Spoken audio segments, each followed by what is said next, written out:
अरविंद केजरीवाल की अंतरिम जमानत पर फैसला सुरक्षित रख लिया गया है। इस वक्त बड़ी खबर, क्योंकि इस बात का सभी को इंतजार होता कि सुप्रीम कोर्ट क्या फैसला सुनाती है, तो उस फैसले को फिलहाल सुरक्षित अभी सर्वोच्च न्यायालय ने रख दिया है। अंतरिम जमानत पर जो सुप्रीम कोर्ट को फैसला करना था, अब देखना होगा कि फैसला आज ही होता है, दोपहर बाद होता है या कब सुनाया जाता है। लेकिन अंतरिम जमानत को लेकर सुप्रीम कोर्ट ने अरविंद केजरीवाल की उस पर फैसले को अभी सुरक्षित कर लिया है। दोनों ही पक्षों की दलीलें पूरी हो चुकी हैं। अभिषेक मनु सिंघवी जो अरविंद केजरीवाल की तरफ से सुप्रीम कोर्ट के सामने पेश हुए, उन्होंने अपनी दलीलें रखी हैं कि क्यों अंतरिम जमानत मिल जानी चाहिए। वैसे आपको बता दें कि जो याचिका दाखिल की गई है उसमें अरविंद केजरीवाल ने अपनी जो गिरफ्तारी हुई है उसी को चैलेंज किया है। वो ये मानते हैं कि उनकी गिरफ्तारी अवैध है, उस गिरफ्तारी को उन्होंने चैलेंज किया है। और इसी दौरान अंतरिम जमानत का जो मसला है, जो बात है, वो उठी और उस बात को लेकर आज जो सुनवाई हो रही है, दोनों पक्षों की दलीलें पूरी हो चुकी हैं।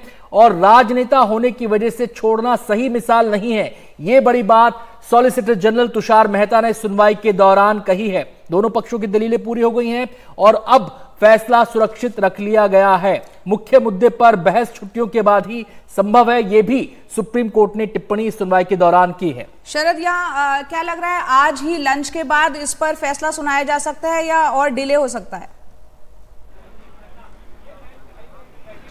देखिए, अभी कहना मुश्किल है क्योंकि अभी रिजर्व किया है। संभव है कि थोड़ी देर में स्थिति साफ हो कि क्या सुप्रीम कोर्ट आज ही फैसला सुना देगा या फिर कल तक के लिए इंतजार करना होगा। आमतौर पर ये देखा गया कि अगर अंतरिम जमानत देनी होती है, क्योंकि अंतरिम जमानत आप कुछ विशेष परिस्थिति में देते हैं और जब ऐसा होता है तो फिर बहुत ज्यादा समय नहीं लगता है जमानत देने में। हमने देखा था इससे पहले ईडी के एक मामले में सत्येंद्र जैन को सेम डे में जो है अंतरिम जमानत दी गई थी मेडिकल ग्राउंड पर।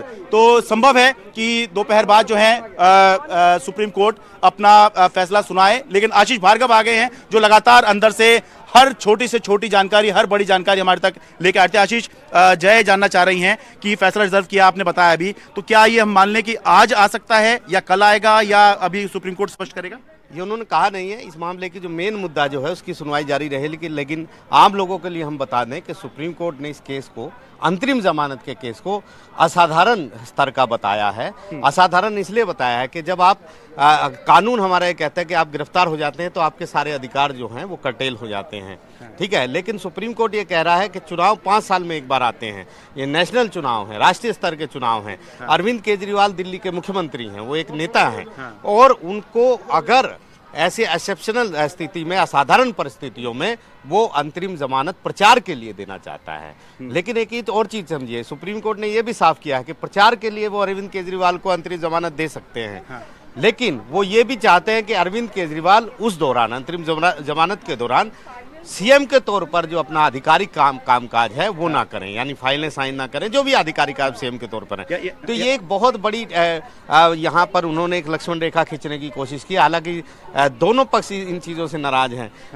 जो ईडी की तरफ से तुषार मेहता जो आए वो भी कह रहे थे कि आम आदमी और इनमें क्या फ़र्क है। एक किसान भी इसी की तरीके से है, एक जो है किराने का शॉप का मालिक भी इसी तरीके से है। तो सबको कोई किसी को जमानत नहीं मिलती। 5000 लोग नेता जेल में बंद हैं, उनको नहीं मिलती। तो इस तरह आप बीच में आप छोड़ नहीं सकते। लेकिन अभिषेक एक छोटा सवाल आशीष से आप जमानत दे रहे हैं, वो सीएम है। सवाल ये है कि जो कार्य निर्वहन की बात आ रही है सीएम के तौर पर, उसकी व्याख्या किस रूप में की जाए? मतलब वो सीएम तो रह सकते हैं लेकिन कार्य नहीं करेंगे, उससे जुड़ा इस रूप में व्याख्या की जाए, या फिर एक जो मांग उठ रही है कि सीएम के पद से इस्तीफा दें, किस रूप में व्याख्या की जाए?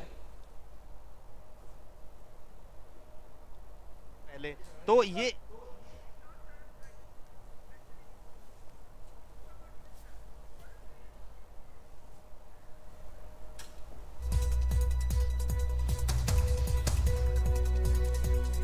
तो दोनों पक्षों की दलीलें सुनने के बाद सुप्रीम कोर्ट ने फैसला सुरक्षित रख लिया है। अपने दर्शकों को बता दें कि इस खबर पर हमारी नजर है, जैसे ही और अपडेट होगा हम आप तक पहुंचाएंगे। शरद, बहुत बहुत शुक्रिया आपका। आशीष, बहुत बहुत शुक्रिया आपका इस सुनवाई पर, अब तक की जो सुनवाई हुई उस पर विस्तार से जानकारी देने के लिए।